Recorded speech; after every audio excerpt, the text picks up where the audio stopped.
O setor aéreo brasileiro, que tentava se reerguer desde o ano passado, sofreu nova pane com a pandemia. O número de voos reduziu mais de 90% e agora a Latam Brasil entrou em recuperação judicial nos Estados Unidos. Aviões no solo, guichês praticamente vazios. A pandemia do coronavírus contaminou o setor aéreo e as empresas brasileiras que já estavam em queda buscam qualquer remédio para sobreviver. A Latam Brasil anunciou nesta quinta-feira o pedido de recuperação judicial nos Estados Unidos. A Latam Brasil foi a última do grupo a fazer o pedido ao governo americano. Desde maio, as suas afiliadas nos Estados Unidos e outros 4 países estão no processo de reestruturação da dívida no país. Em abril, a Latam chegou a reduzir 95% de seus voos e em maio anunciou a demissão de 1.400 funcionários nas filiais do Chile, Colômbia, Equador e Peru. A Latam Brasil informou que tem uma dívida que pode chegar a 13 bilhões de reais. A recuperação judicial é uma forma de a empresa ganhar um fôlego para não fechar. As ações de execuções, como pagamentos de dívidas, são suspensas para que ela apresente um novo plano para quitar os credores. Em 2018, a Avianca buscou esse mecanismo, mas não funcionou. Poucos meses depois, a ANAC, Agência Nacional de Aviação Civil, proibiu as operações da empresa e a Avianca, que tinha uma dívida de quase 500 milhões de reais, ficou praticamente sem receita. O valor da dívida foi corrigido e hoje ultrapassa 2 bilhões e 700 milhões de reais. No início deste mês, a Avianca pediu à Justiça para transformar a recuperação judicial em falência.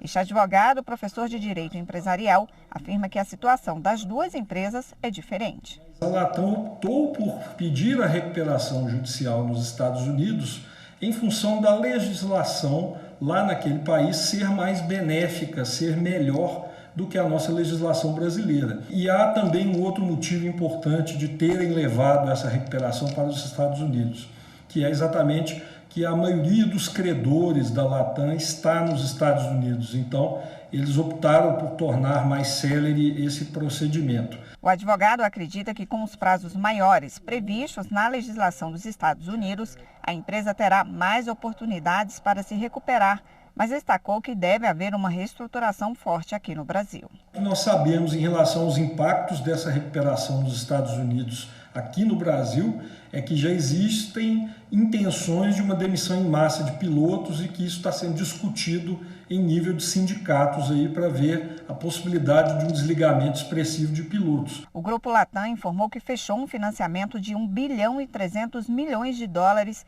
e a Latam Brasil negocia um empréstimo com o BNDES. A empresa afirmou que continuará operando normalmente. Bom, qual o impacto para o consumidor? O que fazer agora? O que fazer se você já comprou passagem aérea? Esse assunto agora para o advogado Benjamin Barros. Ele conversa com a gente ao vivo. Doutor Benjamin, boa tarde. Seja bem-vindo.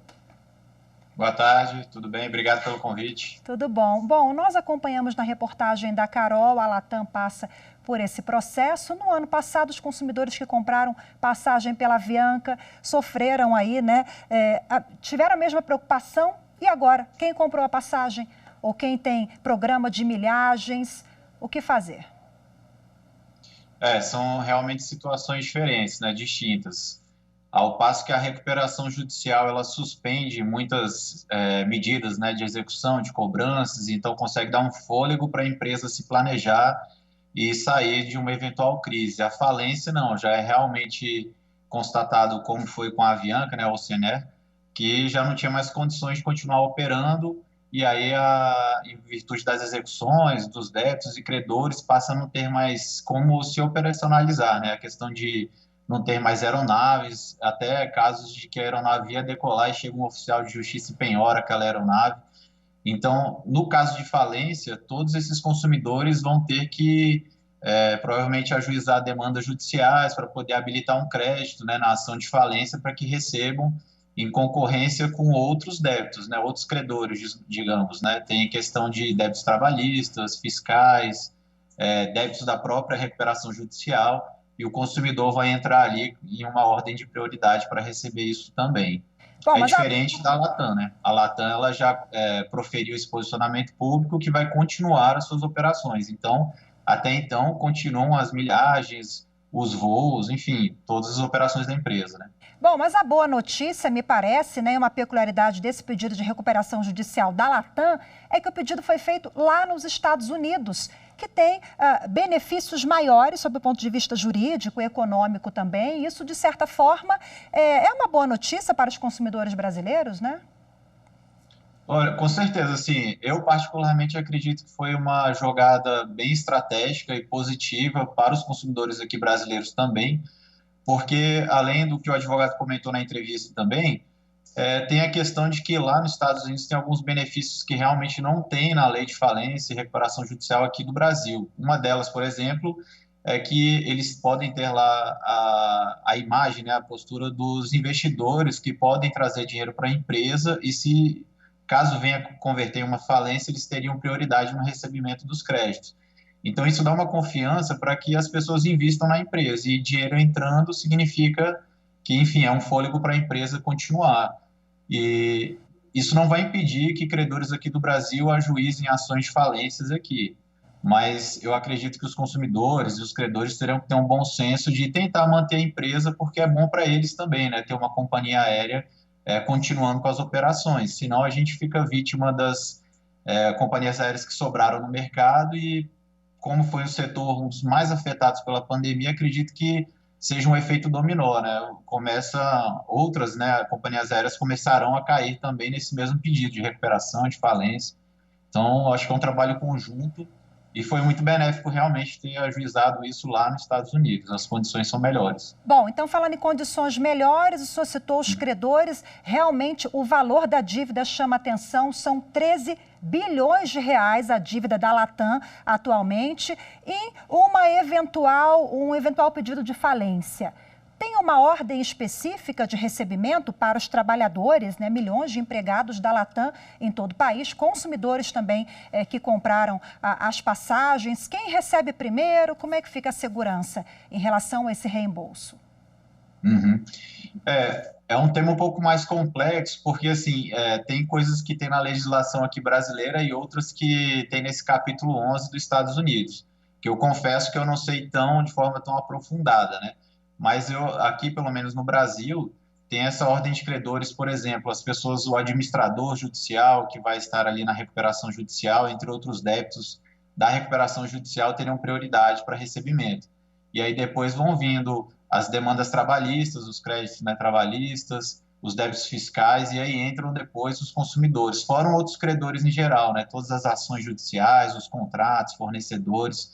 A ideia é que, se chegar a esse ponto de uma falência, realmente o consumidor tem que correr, na minha visão, né, como pró-consumidor, teria que correr para habilitar esse crédito. Na verdade, tem que constituir um crédito, né? Ele tem que entrar com a ação judicial e reconhecer que ele tem um crédito a receber da empresa, né, que seria uma sentença, e aí sim ele habilitar esse crédito lá na ação de falência. O que o senhor Quanto mais ressaltou rápido fizer isso, mais melhor, rápido né, recebe. para receber. Bom que o senhor ressaltou aqui que são realmente legislações diferentes e tem justamente essa peculiaridade, mais uma vez, por ter entrado lá e aí precisa seguir as regras dos Estados Unidos. Mas foi bom o senhor elencar nessa ordem de pagamento, que foi o que aconteceu com a Avianca no ano passado, e um eventual outro pedido de recuperação judicial de outras empresas. A gente espera que não tenham outros pedidos a esse respeito, né? Bom, em março, lá no início da pandemia, o governo federal editou uma medida provisória essa que parece que ela foi, mais uma vez, que a medida provisória tem um prazo, né? Ela foi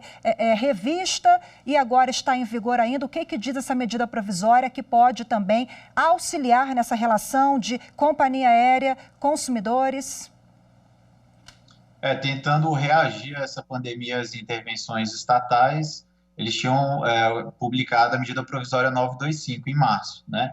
E aí ela trazia as questões básicas de poder a companhia aérea devolver, né, eventuais cancelamentos de passagens, ou então que não tenha como fazer o voo, né, em até 12 meses devolver o dinheiro, ou então poderia ser gerado um crédito e não teria nenhuma penalidade contratual pelo cancelamento.